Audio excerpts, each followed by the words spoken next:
Alright, hey YouTube. It might be a familiar sight for you if you've watched some of my previous Coleman videos, but due to a subscriber's request, when I did the 4-part series of rebuilding this Coleman 220 series lantern, I did it over a fairly long period of time, and so some of the parts don't flow that well together, so I missed some of the steps. So for somebody out there that may be looking to do a full disassembly and reassembly of this current series of, or this series of lanterns, there were some steps I did not show. So what I'm going to do today is just a disassembly and reassembly, kind of a step-by-step. One thing I would recommend if you're somebody out there that's into a little bit of your do-it-yourself and you want to try something like this out to rebuild one, go on to, if you see there, old Coleman parts. That's where I got this. There's some other resources out there, but this is for the 220F series double man. It's almost exactly the same as what we have here. There is some variations over the years, but it'll give you a general breakdown. And this is where I'm going to be using my terminology out of, so that when I call this the ventilator, this part here, you can know that you can use this diagram to refer to what I'm talking about if you don't already know. And then I'll give you tool sizes and maybe some of my tips along the way. So let's get started.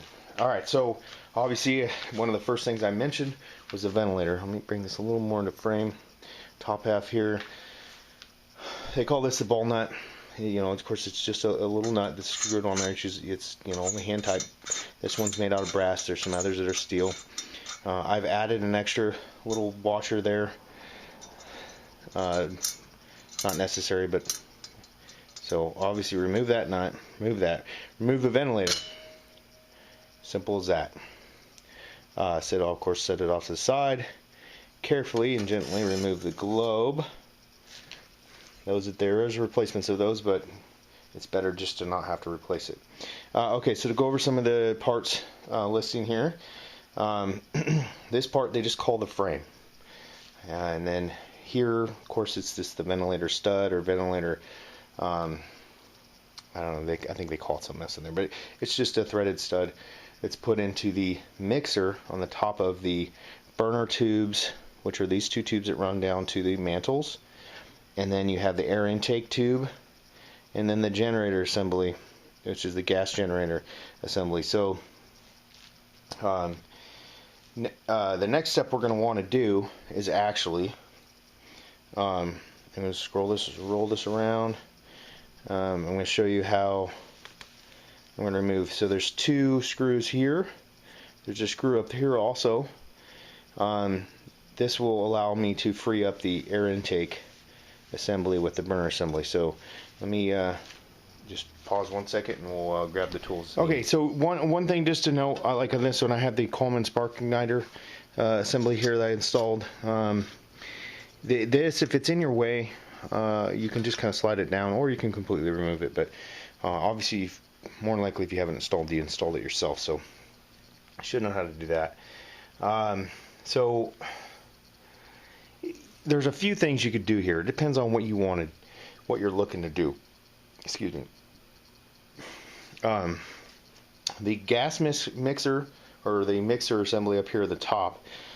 Of course, the burner tubes and the intake tube, they're all threaded into this. So those could be removed from there, but for, in my opinion, if you need to remove those to replace them, it's probably a lot easier just to remove the whole assembly from the valve down here at the bottom.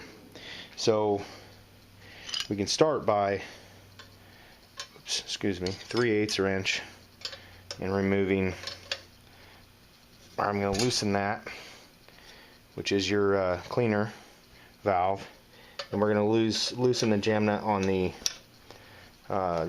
gas generator.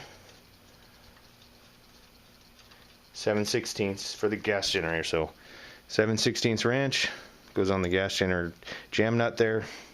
Once you've broken it loose, because it's not that tight, you can easily slide this up. So once you slide that up, just hold that in place, rotate the cleaner valve until you can, it's got an eccentric block in it, and then this part of this needle has this little kind of hook or J L-shaped bottom here, and that goes into the hole in the eccentric block. So we're going to set that off to the side carefully. You know, you don't want to drop the needle out of there. It's a real fine. And now that I've loosened this enough, even with just the handle that comes out here for the gas changer, I'm able to loosen it, or just come in here by hand. And it has a little thread sealant on it, which is I use a plumber's thread, some Teflon, not Teflon tape, but a Teflon based plumber's putty, or excuse me, some people call it pipe dope. So so if you see there, this part is the cleaner, and see this, see that it's offset, so when it turns it makes this, and I'll show you the block later inside here, move up and down, allowing that needle that comes out right up, oops, sorry, right about there, comes out of the top of there, that needle comes up and down, just cleaning that out, like carbon buildup in there. So alright, so the next tool, I believe, it's actually the 9/16, not ½ inch, so let's grab that.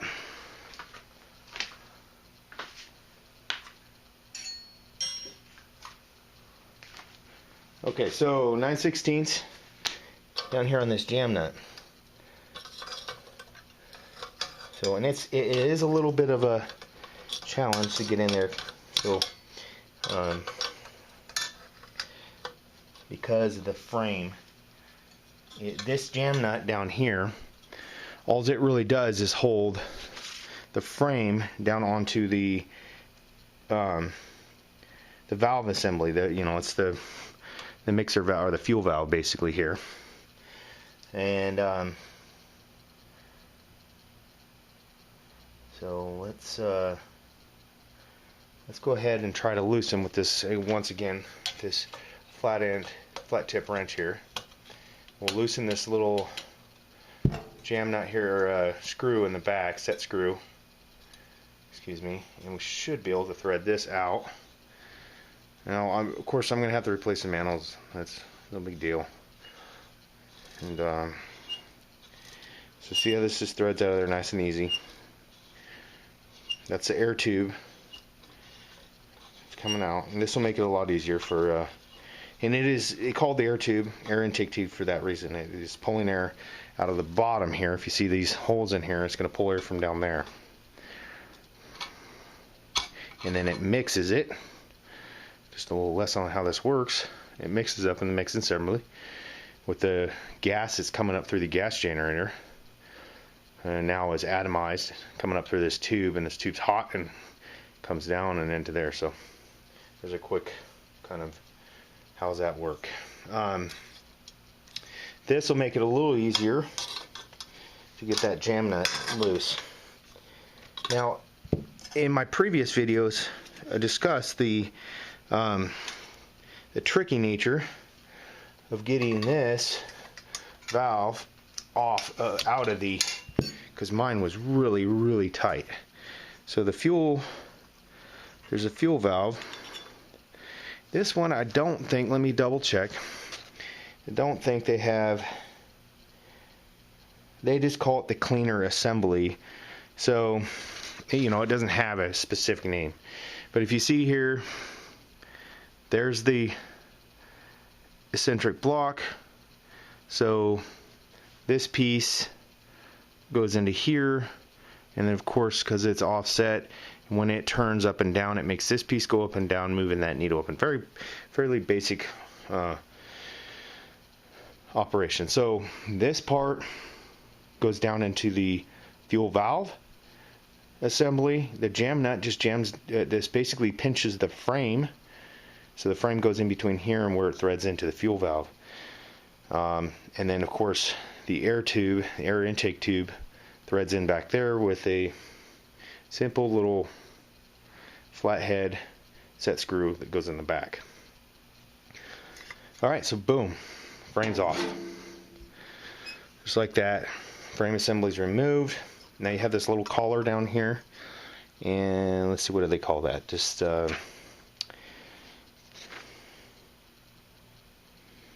call it the frame rest. Okay, not anything special. So if you want to remove this, I am not going to go any further because I do not want to take the main fuel valve out of the tank. I apologize if that's something that you need, but I'll go over the steps. I don't want to break that open. So the steps are to remove that. You're going to come in, excuse me, with your 9/16 once again. Hold on, let's go one more step back. Let's adjust the camera a little more down so you guys can see what I'm talking about. So to remove the knob off of the valve here, you might need a smaller screwdriver than I got. Well, this one seems to be working. Of course, it's a flat tip screwdriver. Simple as that. The knob's off. This will allow you to remove this frame rest, or this little collar, off of there. This will gain access to the top of this valve. 9/16 for the top of the fuel valve, and then let me get you a size for the top of the actual fountain or the fuel tank, whatever you want to call it. In some places called fountain, other places fuel tank. So let me grab the wrench size here.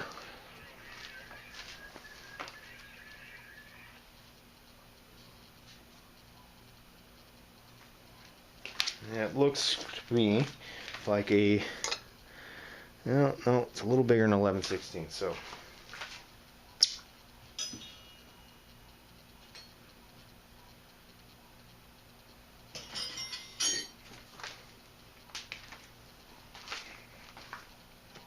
all right, so yeah, 3/4. So next wrench size you're going to need is a 3/4. You're going to hold that. You're going to grab this valve. You know what? I'll just take it out. I'm this far, might as well. So it comes all the way out. And see, there's the fuel valve. And of course, it has the see what the Coleman calls it. It's just the fuel and air tube that goes down inside there, which I don't think actually has anything to do with air. So let me pause you real quick. I'm going to grab, I need to find my sealant, show you what type of sealant I use, and then we'll go back into reassembly.